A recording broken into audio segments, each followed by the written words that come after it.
सबों को जय यीशु। रहाई के एक और एपिसोड में आप सबका स्वागत है। हम 40 में कलीसिया के आध्यात्मिक स्तंभों के बारे में बात कर रहे हैं। पिछले 2 एपिसोड्स में हमने प्रार्थना के बारे में और उपवास के बारे में सीखा था।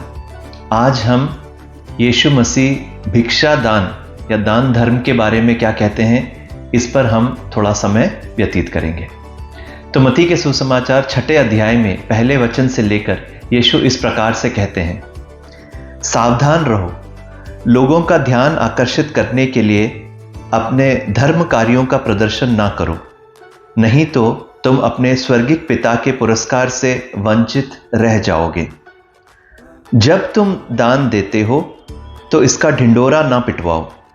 ढोंगी सभागृहों और गलियों में ऐसा किया करते हैं जिससे लोग उनकी प्रशंसा करें। मैं तुम लोगों से यह कहता हूं, वे अपना पुरस्कार पा चुके हैं। जब तुम दान देते हो तो तुम्हारा बायां हाथ यह ना जानने पाए कि तुम्हारा दायां हाथ क्या कर रहा है।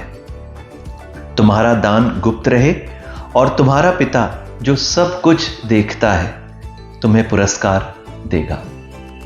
तो प्रार्थना और उपवास की तरह यीशु हमको फिर से यही याद दिलाता है कि हमारे दान धर्म जो है वो किसी को दिखाने के लिए नहीं, बल्कि पिता के नजरों के लिए ही करना है। और जैसे मैंने पिछले 2 हफ्तों में कहा था, यीशु ये नहीं कहता है कि अगर तुम दान देते हो, यीशु कहता है जब तुम दान देते हो। तो यीशु अपेक्षा करता है कि हम दान या भिक्षा दान या दान धर्म हम दें। तो ये किस लिए जरूरी है?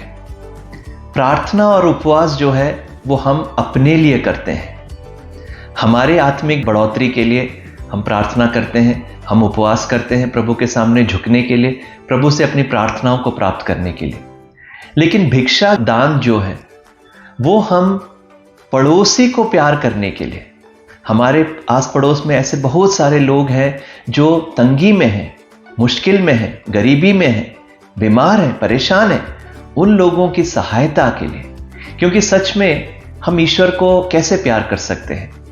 ईश्वर को प्यार करने का तरीका बाइबल हमको बतलाती है, यीशु ये सिखाते हैं कि हम जब पड़ोसी को प्यार करते हैं तो सच में हम ईश्वर को ही प्यार कर रहे हैं। तो बाकी जो पिछले हफ्ते हमने सीखा था प्रार्थना के बारे में या उपवास के बारे में जो सीखा था वो हमारे आंतरिक है, लेकिन दान धर्म जो है ये बाहरी है और ये बहुत ज़रूरी है।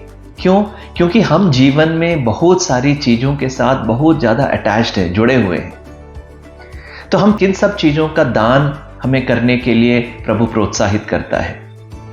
जिन सब चीज़ों में हम अमीर हैं, जिन सब चीज़ों में हमारे पास हमारी ज़रूरत से ज़्यादा है, उन सब चीज़ों में हमें दान करने के लिए हमारा पहला चीज़ जो हम दान करना है वो वही है। हो सकता है आपके पास समय बहुत है तो आप समय का दान करें। किन लोगों के लिए? उन लोगों के लिए जिनको कोई समय नहीं दे पाता। उदाहरण के तौर पर हमारे पैरिशेस में, हमारे आस पड़ोस में, हमारे कॉलोनियों में, हमारे मोहल्ले में ऐसे लोग होंगे जिनके पास कोई नहीं है उनसे आकर बात करने के लिए। विशेष करके जो वृद्ध लोग हैं, बूढ़े लोग हैं, उनसे कोई, शायद सब लोग अपने व्यस्त है अपने जीवन में, उनसे कोई नहीं मिलता है। तो क्या आप अपना समय थोड़ा सा उनके लिए निकाल सकते हो? हो सकता है ऐसे बच्चे हों जो अपने माता पिता के प्यार को अनुभव नहीं कर पा रहे या उससे वंचित है। क्या आप उनके लिए थोड़ा समय निकाल सकते हैं? हो सकता है कि जो कोई किसी से बात नहीं करता, ऐसे लोग हैं, हमारे चर्चेस में होंगे, हमारे आस पड़ोस में होंगे। क्या हम उनके लिए थोड़ा सा समय निकाल सकते हैं? हो सकता है कि कोई बीमार हो, अस्पताल में हो और उनके पास उनके साथ बैठने, उनकी ज़रूरतों को का ख्याल रखने कोई नहीं हो। क्या आप उनके लिए समय निकाल सकते हैं? अगर आप समय में धनी हैं तो आप समय का दान करें। लेकिन एक चीज है जिसमें जो हमारे हृदयों को बहुत आकर्षित करता है। यीशु कहते हैं मत्ती का सुसमाचार 6 अध्याय 24वें वचन में कि कोई भी 2 स्वामियों की सेवा नहीं कर सकता। वह या तो एक से बैर और दूसरे से प्रेम करेगा या एक का आदर और दूसरे का तिरस्कार करेगा। और कौन है ये 2 स्वामी?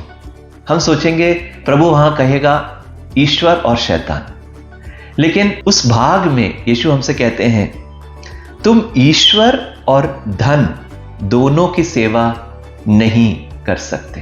बड़ी चौंकाने वाली बात है भाई बहनों कि प्रभु यीशु मसीह ने तुलना ईश्वर और शैतान का नहीं किया, ईश्वर और धन का किया। क्यों? क्योंकि हमारा हृदय को पकड़ने का सामर्थ्य सिर्फ दो चीजें इस संसार में रखता है। एक तो ईश्वर हो सकता है या दूसरा धन हो सकता है, संपत्ति हो सकती है, दौलत हो सकता है। और यह हमें बहुत अधिक सचेत करने वाली बात है। तो धन के पकड़ जो हमारे हृदय पर है, पैसे के प्रति हमारा जो लगाव है, हो सकता है कि हम बहुत खर्च नहीं करते होंगे लेकिन इकट्ठा करना पसंद करते हैं। खर्च करना हमारे लिए मुश्किल है, देना मुश्किल है। तो पैसे का यह पकड़ हमारे हृदय से तोड़ने का तरीका क्या है? यीशु कहते हैं भिक्षा दान दो। जिस प्रकार से पिता ने तुम्हें दिया है उस हिसाब से तुम उन लोगों को दो जिनके पास इसकी कमी है।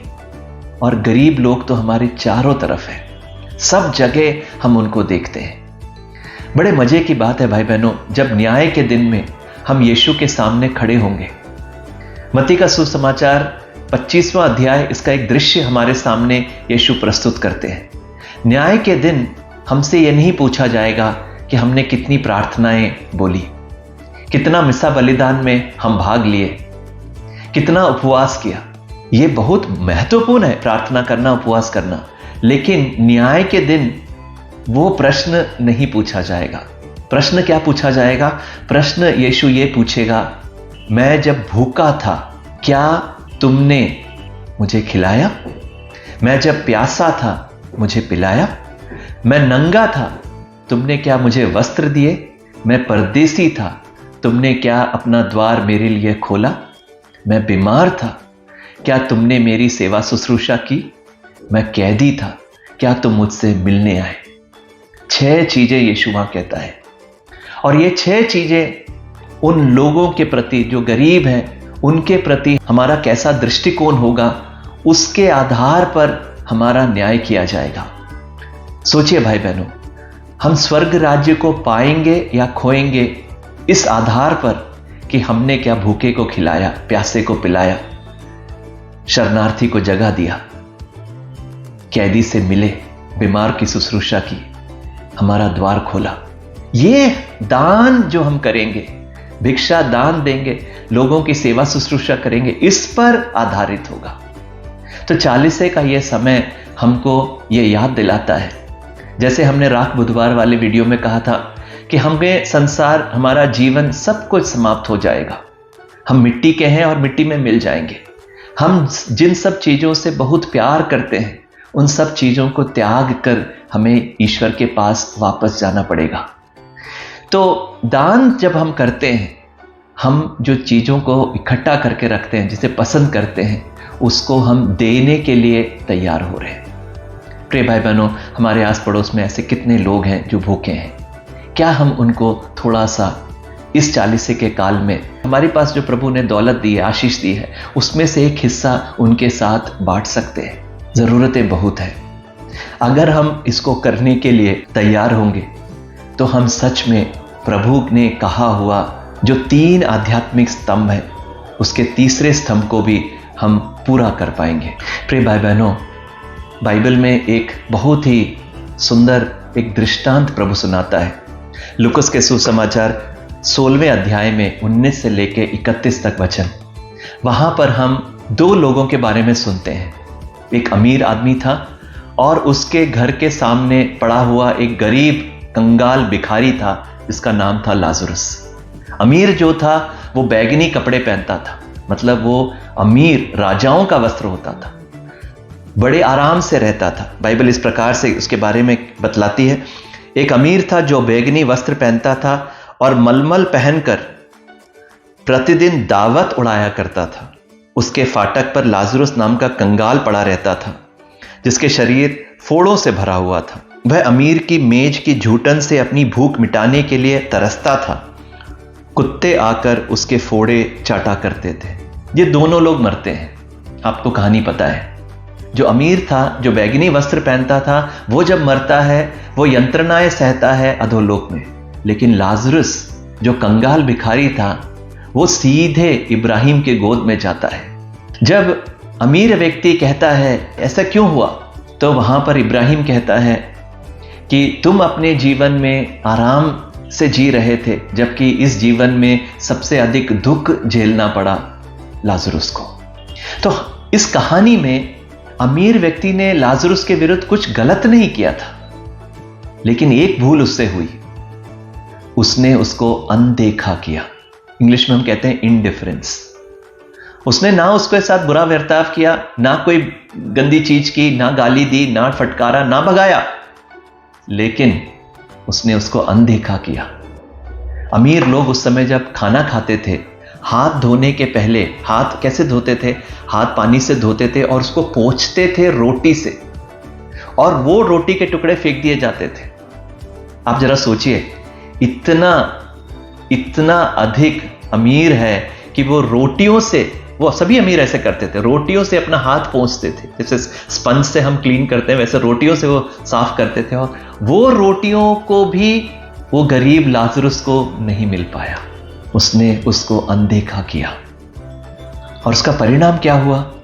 उसने अपना अनंत जीवन प्रभु के साथ नहीं बिता पा रहा है।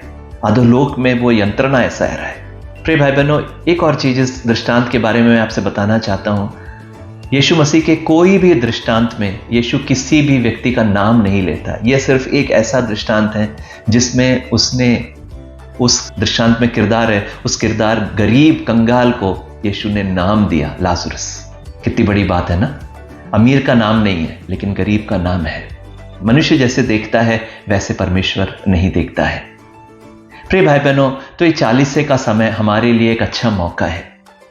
हम दान करें, हमें जो प्रभु ने दिया है उस बहुतायत से, परमेश्वर के बहुतायत से हम दूसरों को दें। प्रैक्टिकली अगर बोला जाए, व्यावहारिक रूप से, आप जो पैसा कमाते हैं उसका 10वां हिस्सा, बाइबल कई बार हमको प्रोत्साहित करती है, दशांश कहते हैं, टाइथ कहते हैं, वो प्रभु के लिए, प्रभु के राज्य के लिए, गरीबों के लिए आप हटा के रखें। दूसरा, 40 के समय में विशेष रूप से कुछ निर्णय हम ले सकते हैं। जैसे अगर आप किसी जगह, आप रिक्शे में जाते हैं और रिक्शे वाले आपसे 20 रुपए मांगता है, आप उसे जिद मत करिए, उसको 20 रुपए दे दीजिए, जबकि आपको पता है कि 15 रुपए ही लगने, लेकिन उसने जो मांगा है उसको दे दीजिए। हो सके तो कई बार अगर आपने 50 रुपए दिए और आपको 40 रुपए का किराया था, 10 रुपए आपको वापस देने थे, 40 के काल में थोड़ा सा त्याग करिए, वो 10 रुपए मत लीजिए। कौन, किसके लिए कर रहे हैं? पिता की नजरों के लिए। आपका बायां हाथ ना जान पाए दायां हाथ ने क्या किया। कुछ और उदाहरण मैं आपको देना चाहता हूं। अगर आप इस 40 के समय में आप सोचते हैं कि मुझे कुछ चीज खरीदनी है, उदाहरण के तौर पर आपके जूते फट रहे हैं और आपने अपने मन में एक जूता तय कर रखा है, जूते का अनुमान लगाइए कि आपका 1500 का जूता है, आपको बहुत पसंद है, आपने उसको बड़ा ध्यान से देखा, खरीदने का प्लान किया। आप 1500 का खरीद सकते हैं, आपके पास पैसा है। कोशिश करिए 1500 का ना खरीद कर 1000 का खरीदें या उससे कम का खरीदें। उस पैसे को बचाना नहीं है, उस पैसे को किसी गरीब जरूरतमंद को दे दीजिए। यह कोई नहीं देखता, लेकिन परमेश्वर देखता है। इस चीज को हम बड़ा भी कर सकते हैं। हो सकता है आपका टीवी खराब हो गया और आपने सोचा है कि छोटी टीवी थी, अब मैं 55 इंच का टीवी लूंगा, बड़ी टीवी है, जरूरत है, बहुत अच्छा लगता है मुझको। लेकिन 40 के काल में अगर प्रभु आपको प्रेरणा दे रहा है तो वही छोटी टीवी ले लीजिए, और जो पैसा बच रहा है उसको फिक्स डिपॉजिट में मत डालिए, उसको किसी गरीब के, किसी जरूरतमंद के, किसी बच्चे की पढ़ाई के लिए, किसी का घर बनाने के लिए, किसी के तन को ढकने के लिए वो पैसा दे दीजिए। प्रभु की नजर में बहुत बड़ा होगा। और हमारे दिल में क्या होगा? पैसे के प्रति जो हमारा रुझान है, इच्छा है, वो कम होगी। प्रभु के प्रति हमारा जो प्यास है वो उजागर होगा। दूसरा एक तरीका यह है कि 40 के काल में निर्णय लीजिए कि आपके पास, आप जब रोड पे चलते हैं, गाड़ियों में जाते हैं, तो लोग भीख मांगने आते हैं, बच्चे आते हैं, औरतें आती हैं, बूढ़े आते हैं। कुछ चिल्लर पैसा अपने पास, चिल्लर रुपए पैसे अपने पास रखिए। जो भी आए इस 40 के काल में, किसी को मना मत करिए। ₹1, ₹2, ₹5, ₹10, जो आपके मन में उस समय प्रभु प्रेरणा दे रहा है उनको दे दे। कोई ना पूछे कि क्या करोगे इसका, तुम शराब पियोगे, तुम उसको उड़ा दोगे, कुछ मत देखिए, आप आंख बंद करके दे दीजिए। परमेश्वर ने हमें कितना दिया है भाई बहनों। हम ₹10 किसी गरीब को देकर हम गरीब कभी नहीं होंगे, बल्कि आध्यात्मिक वरदानों को इकट्ठा करेंगे। एक और चीज हम अपने घरों में कर सकते हैं, एक गुल्लक रखें जिसमें हम, किसी फादर जी कह रहे थे, मुझे बहुत अच्छा लगा ये चीज, जब भी आप घर से बाहर जाते हैं उस गुल्लक में कुछ डाल दीजिए, ₹1, ₹2, अपने बच्चों को भी सिखाइए। और 40 के काल के बाद जब आप उस गुल्लक को खोलेंगे, जरूर कुछ पैसे उसमें होंगे, उस पैसे को किसी जरूरतमंद को दे दीजिए, उनके लिए एक आशीष का कारण बनिए। तो प्रभु हमको इन दिनों में बुला रहा है अपने दिल को बड़ा करने के लिए, अपने हृदय उसके लिए खोलने के लिए। उस उदार ईश्वर के संतान हैं हम लोग, उसके बहुतायत से उसने हमको दिया है, और प्रभु हमें प्रोत्साहित कर रहा है कि हम भी उसके समान करें, उसके हृदय को अपनाएं, उसके आचरण को हम अपना आचरण बनाएं। आइए भिक्षा दान कर कर हम अब 40 की इस यात्रा को आगे बढ़ाएं, आध्यात्मिक स्तंभ नंबर 3 को अपने जीवन में बड़े सीरियसली अपने जीवन में अपनाएं। तो आज हमने आध्यात्मिक स्तंभ भिक्षा दान के बारे में सुना। मैं विश्वास करता हूं कि प्रभु आपको और अच्छी प्रेरणाएं देगा किस प्रकार से हम दान धर्म कर सकते हैं। जैसे प्रभु की आत्मा आपको अगुवाई कर रहा है उसके हिसाब से आप करें। प्रभु आपको और आपके परिवार को बहुत आशीषित करे। 40 का ये काल आपके लिए और आपके परिवारजनों के लिए बहुत कृपाओं का हो। God bless you.